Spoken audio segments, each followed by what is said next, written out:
Hello, welcome back to Linksfield Media. On the latest episode of the Countdown 2 podcast, I'm joined by Jamal and Kee to talk about the Carabao Cup final and the fallout from the failed European Super League.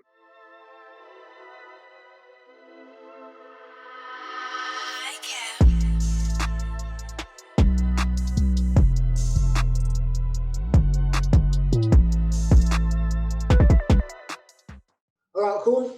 Happy Sunday, boys. How you guys doing? Or just watch the final, yeah? Yeah, man.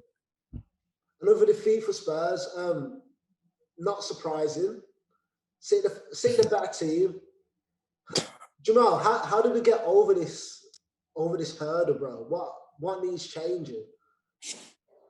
The whole squad. I just think it's time. You've reached the end of what was the end of the cycle was when Jose come over, if we're being honest. But it's officially now. You've reached the end of the cycle. Team needs ripping up. Whether that includes your best players in Kane and Son and Ndombele and all these people. Maybe Ndombele can stay, been there that long, but the players that have already been through the whole Potts project of 4, 5, 6 years, and then this, it's time for them to go, rip it up again, start again with a new, younger manager. You know, a lot of the reason why it seemed from the outside looking in Jose was sacked was because of the style of play and the way that Spurs fans seem to think the team should be playing or whatever. Now's your chance. There's enough younger talented managers in England, on the continent, that you can go and grab. It's time for another project in it. There's nothing else you can really do. Yeah. So, Kee, before we go into the future, into what the future holds, because of course Ryan Mason won't be there next season, but today, really, for me as a Spurs fan, it feels like the season's finished, even though there's a month left, but there's no realistic chance of getting Champions League. But regardless, so everything was resting on this Carabao Cup final today. A lot of players didn't turn up. What excuses can the likes of Son or Kane or Lloris, for example, these people that want to leave, what can they go to Daniel Levy and say in the summer? You know what I mean? What can they go to him and say, oh, we've done our part, you guys just haven't put a team around us to deliver these trophies? Or were they just poor as well? Simple as that, really. I think today, like when you needed them characters, well, when Ryan Mason needed them characters, they didn't show up very many. Kane, I don't know whether he's fully fit. He didn't really look 100% to me. Sonny and Lloris, they looked like, well, prior to this, they looked 100%, and they're not going into the game with any injuries or anything. But things they'll say to Levy, I reckon, come end of the season, they're going to throw the Champions League excuse towards him, and then the players maybe. And then don't be surprised if some of them say, oh, sacking Jose, like, what direction is the club going in, blah, blah, blah.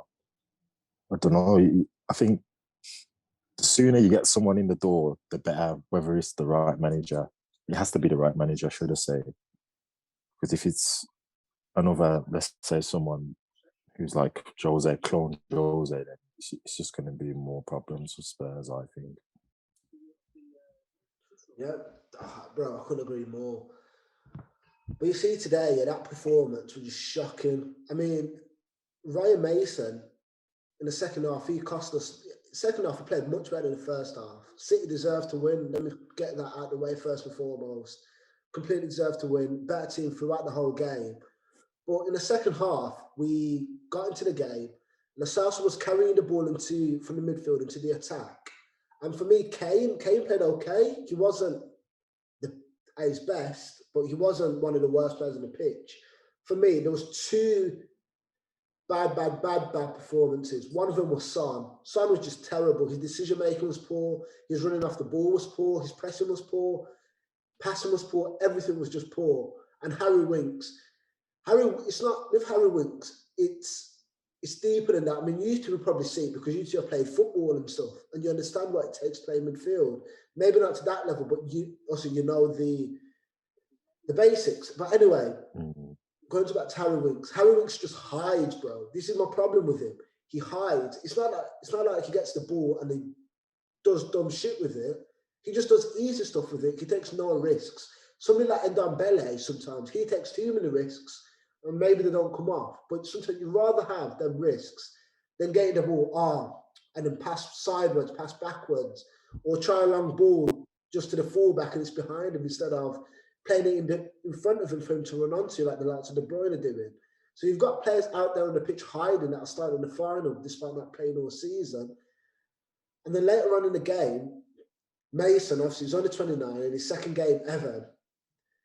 He brings us Sissoko. Bro, I do not know how that guy's a footballer, bro. He is so fucking shit, bro. I can't explain how bad he is. He can't pass, he can't shoot, he can't even run anymore because his knees are gone. So, again, time to get rid. So it goes back to what Jamal was saying a few minutes ago, actually. I tweeted this a few days ago.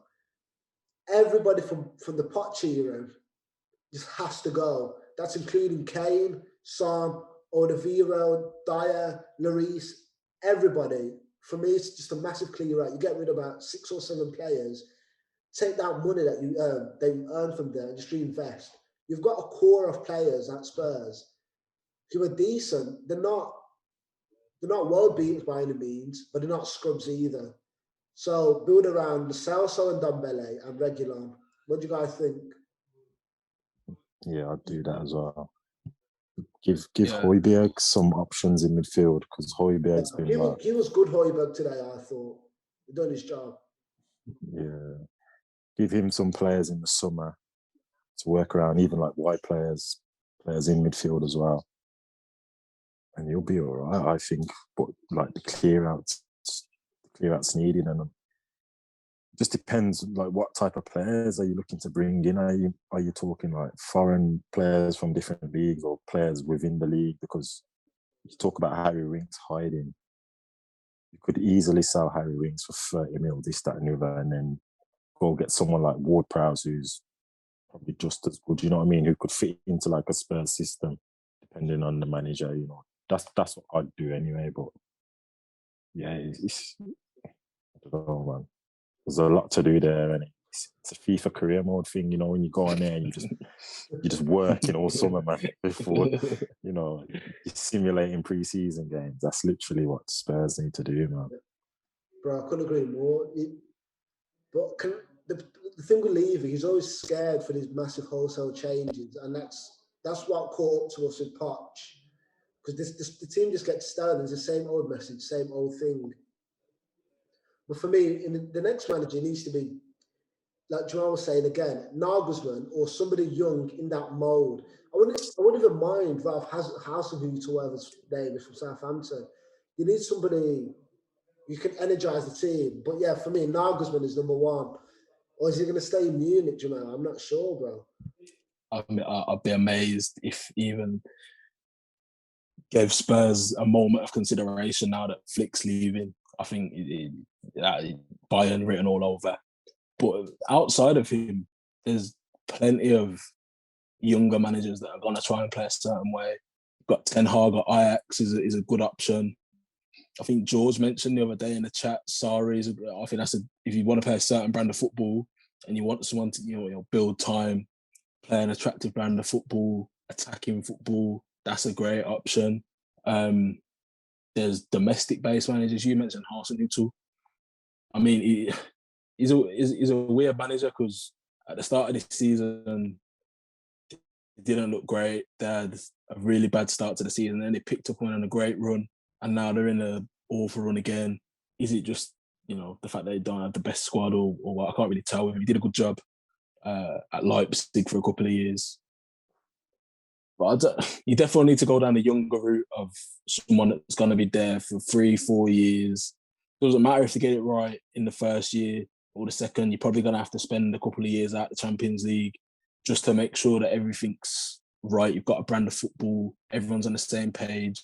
There's no clicks. From the outside looking in during that Jose time, it seemed like there was some players that were there riding through and some players maybe from the Poch era that just never really bought into what he was doing. So I think, yeah, it's easier said than done ripping it up and starting again because, you talk about players like Winks and stuff. I don't think there's going to be a huge queue of teams looking for the likes of Eric Dyer and Winks and all the Varad and all these players, Lloris, on their big wages as well. It's a lot harder than it seems to get them out, but it's time definitely for a rebuild and a restructure, and hopefully for you it goes well. I don't think we can even afford to be at the Champions League for a couple of seasons. Just for the fact that we've tried to start paying these players wages. And you remember a few years ago, we couldn't afford to pay the likes of Harry Kane or Eriksen or the Vero. That's when those started. But it's just looking bleak, bro. It's just looking bad. We're going backwards. Like, it's just mad. We're just going backwards. Every passing week, it's backwards. Well, there's only one thing you can do, really, unless I don't know who's there that's instantly gonna turn it around instantly and get you in the top four. When City is City, Chelsea under Tuchel look like they're improving and they're more than likely gonna go big in the summer. United, I'd expect to go big in the summer. Hopefully, we go big in the summer. There's only 4 places available, so and if you want to rebuild and you want to rip the squad up, you want to sell your best 2 players. Who's to say? You sell Kane. Who are you replacing him with? You sell Son. I know he went brilliant today, but is there many realistic left wingers that are on his level that are going to score you 15, 20 goals a season? It's hard to just say, okay, sell everyone. Pochettino, you've all got to go. You've had your time. In an ideal world, that's what you want, but in a realistic world, I don't know if it is, and you're going to have to build it over 4 or 5 transfer windows, and that's going to come with maybe missing out on the Champions League once or twice to make sure you get it right. No one to rush 2 years and throw loads of money at it, get it wrong, and then fuck another manager off and be in the same position as you are now. You've rushed the last one. You've rushed the last management decision, 100%. and that ended up awfully. So you need to. You've got how many games? What, like a month left of the season? You've got this month now. 6 games. You just got the Prem games left now. So you've got this time now. Levy should be around Europe making phone calls. He should already know who he wants to be in charge of the first training session in pre-season. This shouldn't be something that should drag out for the next month or 2 months or 3 months. It should be done ASAP. The sooner it gets started, the sooner it gets into motion and whatnot. So it is what it is, man. It's just in this situation now. This is the position you're in. You've kind of forced it on yourselves and got to deal with it now. Last thing you want to do is do a United, bro, and you do like a Moyes, you do a Van Gaal, and then you do a Jose. That's the last thing you want to do. You want to make this next appointment the right one. So it's got to be the guy who's going to come in, not finish off what Poch started, but take Spurs to that next level. You know what I mean? Champions League club, you want to be in there regularly, which you can be, but the next manager's just got to make some decisions. Like, obviously, it looks like Kane's gone. Who's replacing Kane? Is it going to be Vinicius staying, or is it going to be someone else? But I don't know, man. It's a really tough one because you don't want to do what United done. It's a long road, you know what I mean? And I wouldn't say we're bouncing back. To be honest, bro, at a minute, straight after this final, it's hard to see a light at the end of the tunnel, But since you guys did mention leaving United, I think it's a good segue and a good way to move on to the failed European Super League. So both of us, all 3 of us actually, supporting teams were involved in this Super League proposal. What were you guys' thoughts on the whole idea of it, and could it have been successful? Did they pitch it right, or did they just pitch it wrong, or was the whole idea flawed to begin with? I think it had its flaws, it had its pros. The whole uproar was a bit, I wouldn't say wild, but it was a bit manufactured at times. I think there should have been complaints about the founded teams, the teams not being relegated and things like that. I think was stupid because that's not football. No one wants to watch the same teams who aren't the best teams anyway at the minute You know, talk about Spurs being in it, Arsenal being in it, Liverpool being in it, who are dreadful at the minute. Chelsea have only just got in the top 4. AC Milan have been awful for years and are only just making a bit of a resurgence. Same with Inter. Juve are holding on to 4th in Italy by their fingertips at the minute. It just didn't. And even when you see these teams, they're not the best teams anyway. Juve have been dumped out of Europe for the last 3 seasons by teams that weren't even good enough to be found in teams. So that from that aspect, I didn't like it. But I'm not I wasn't against change. I wasn't against revamping the Champions League. I just think they should have maybe eased it in rather than just bombarding everyone with it. News broke at in the afternoon. I think was last Sunday. Broke in the afternoon. By the night, there was 12 teams that had signed on the dotted line, and it was all leaving leagues, and it was all just got bare chaotic in it. So I'm not against a different way of doing it, but they need to make sure that it's fair. That teams like Leicester and West Ham doing well this season can get in these major competitions if they earn it.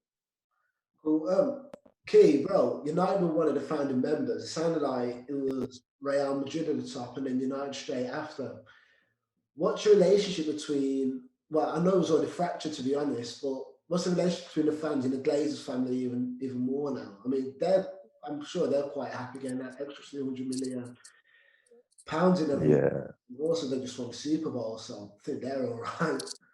Yeah, they're sound, and the relationship now is just toxic. I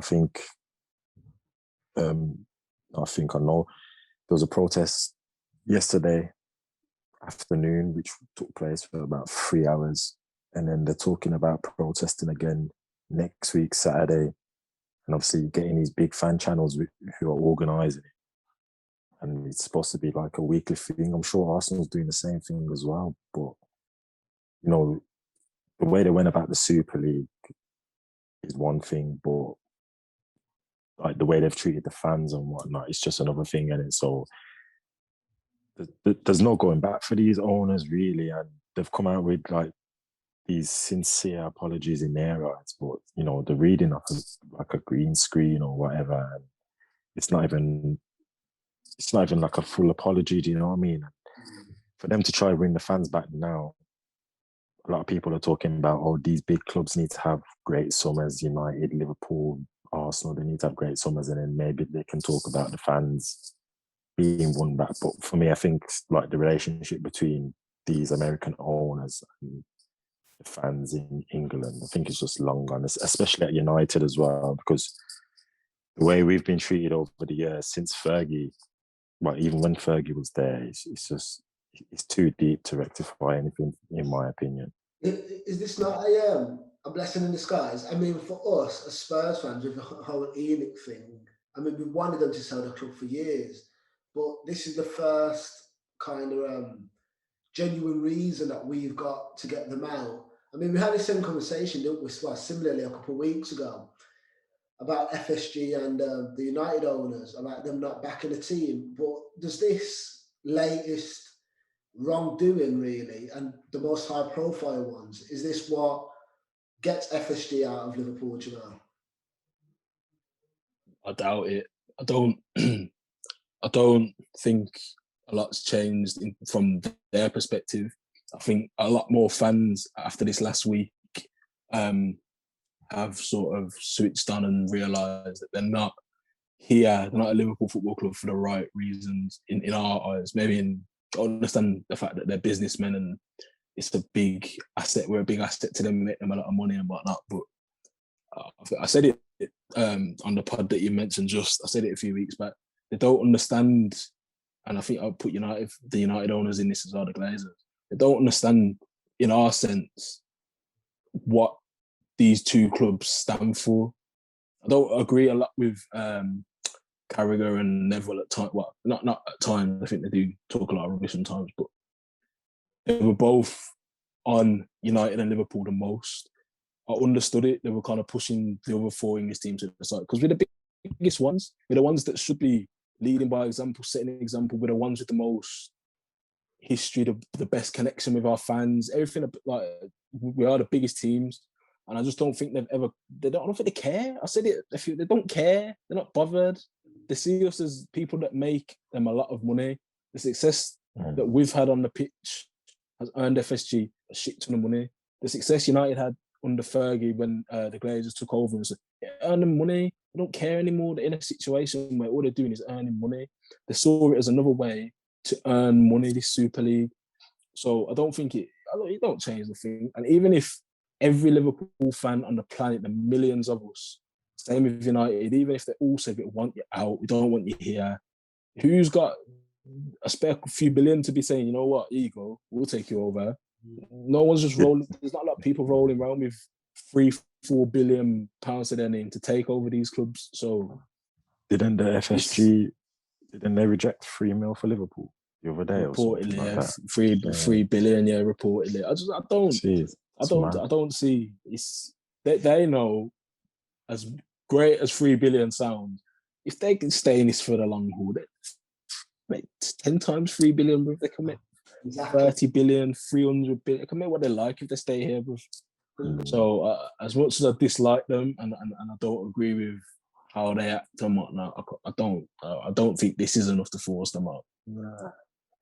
As hard as it sounds, and I don't think a couple protests and a couple fans shouting outside the ground is gonna do anything. And it's gotta be damaging to them.